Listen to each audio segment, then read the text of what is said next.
هي شكلها كده ليه زي الموميا، اللي هي موميا يعني. بصي يا حبيبتي، انت شكلك واحده صغنونه. هقول لك على حاجه بسيطه كده وانت فهميها بقى، ولو ما فهمتيهاش خلي حد كبير يفهمها لك.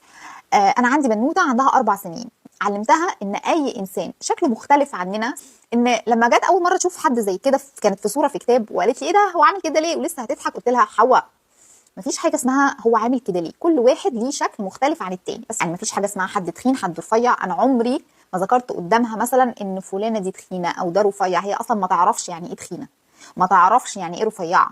فده معناه ايه بقى؟ ده معناه ان هي لما هتكبر هتتعلم ان كل بني ادم ليه شكله، وان احنا ما ينفعش ان احنا نعلق على شكل حد او نعلق على حاجه علشان ما نجرحش اللي قدام، سواء بقى انت حلوه سواء انت وحشه. فانا ربيتها على كده، واتمنى يعني ان الناس كتير تربي ولادها على حاجه زي كده، عشان ما نخلقش جيل بقى كله كده بيقعد يتنمر على بعض وخلاص.